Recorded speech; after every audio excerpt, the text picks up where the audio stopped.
பெரியோர்களே, வாலிப பிள்ளைகளே,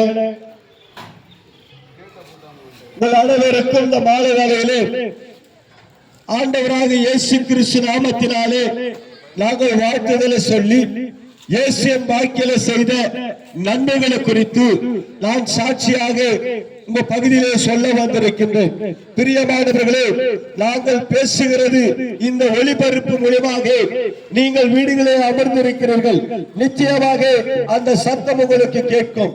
அந்த சத்தம் என்றைக்கு உங்களுக்கு பல்வேறு பிரச்சனைகள் வருகிறதோ அதிலிருந்து அந்த சத்தம் விடுவிக்கும். அதுதான் என் ஜீவனில் உள்ள இயேசுவினுடைய சத்தம். பிரியமானவர்களே, இந்த பகுதியில் வாழ்கிற தேவஜானமே, வேதத்திலே ஒரு நல்ல ஒரு தகப்பன் இருந்தார். அந்த தகப்பனுக்கு 2 குமாரர்கள்.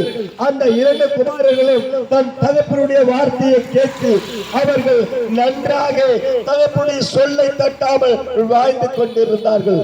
அந்த தகப்பனோ தன் பிள்ளைகளுக்கு நல்ல தகப்பனாக காணப்பட்டார். இப்படி வாழ்கின்ற நாட்களிலே இளைய மகன் சேரக்கூடாத நண்பர்களுக்கு சேர்ந்து அவர்கள் சொல்கிறது அவர்கள் அந்த இளைய குமாரன் கேட்டு தன் தகப்பனுக்கு விரோதமாக அவன் எழுப்பினார். அந்த நண்பர்கள் சொல்லுகிறார்கள், நாளைக்கு சினிமாவுக்கு போவோம், எல்லோரும் காசு எடுத்துக்கொள்வாங்க, நீ மட்டும் அதிகமாக எடுத்துக்கொள்ளவா என்று அந்த வாலிபரிடத்திலே அந்த நண்பர்கள் சொல்கிறார்கள். சொல்லும் போது அவன் சொல்லுகிறான், என் தகப்பன் கொடுக்க மாட்டான் என்று சொல்லும் போது நண்பர்கள் சொல்கிறார்கள், உன் தகப்பனை நீ அடித்து வளர்க்கவில்லை என்று சொல்லுகிறார்கள். எப்படி? நீங்கள் நன்றாக கவனிக்க வேண்டும். தன் தகப்பன் தான் பிள்ளையை அடித்து வளர்க்க வேண்டும். நண்பர்கள் சொல்கிறார்கள், உன் தகப்பனை நீ அடித்து வளர்க்கவில்லை என்று சொல்லுகிறார்கள்.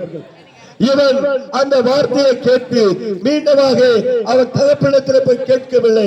தனக்குள்ள ஒரு பயம், தகப்ப நன்றாக வளர்க்கிறார் என்று. ஆனா மறுநாள் ஒவ்வொரு நாளும் அந்த நண்பனுக்கு இளையகுமாரனுக்கு சொல்லி சொல்லி சொல்லி அப்படியே மனசையே மாற்றினார்கள்.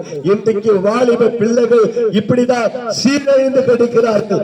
ஒரே ஒரு யோசனை, அதை கெட்ட பாதையிலே போடும் நடத்தவர்களே, அதை கெட்ட வழியிலே பல்வேறு பிரச்சனைக்கு பிள்ளைகள் வாலிப பிள்ளைகள் மாற்றி சிக்கிக் கொண்டிருக்கிறார்.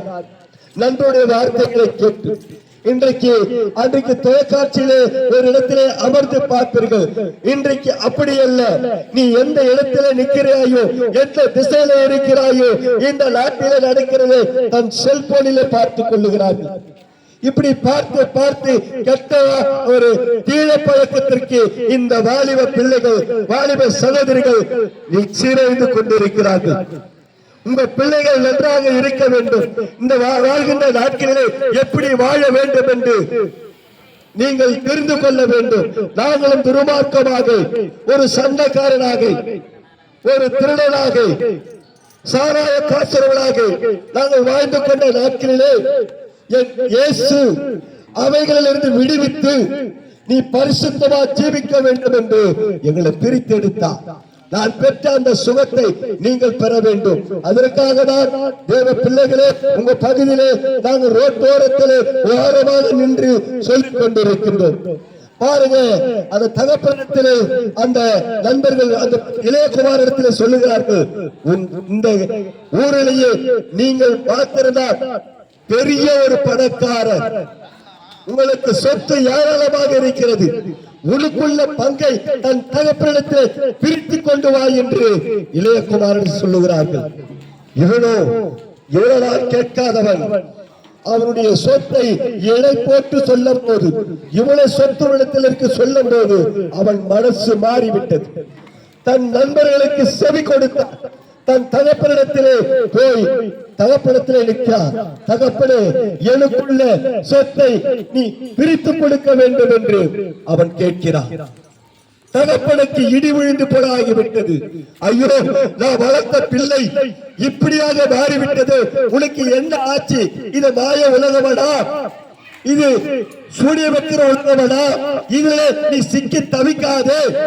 நான் இருக்க வரை சொத்து இருக்கும், உங்களுக்கு கொடுக்க வேண்டிய நேரத்தில் ஒன்றுக்கும் அண்ணனுக்கும் சரியாக பங்கிட்டு கொடுக்கிறேன் என்று சொல்லுகிறார். பிரியமானவர்களே, இன்றைக்கு அவசரப்படுகிறது.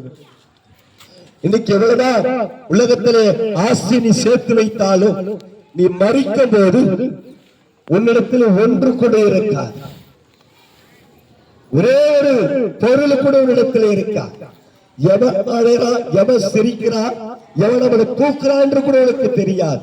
ஆனா இருக்கும் வரை அந்த கேப்ல, இடப்பட்ட கேப்ல உலகம் முழுவதும் ஆசையை சேர்த்து வைக்கலாம், உலகம் முழுவதும் ஆசையை சேர்த்து வைக்கலாம் என்று தன் மனதில் நினைத்துக் கொண்டு இந்த உலகத்துக்குரிய காரியமாக தேவ பழக்கத்திலே செல்லுகிறார். பிரியமானவர்களே, என் தந்தையே, என் தந்தையே, என் பங்கை தர வேண்டும், என் தந்தையே.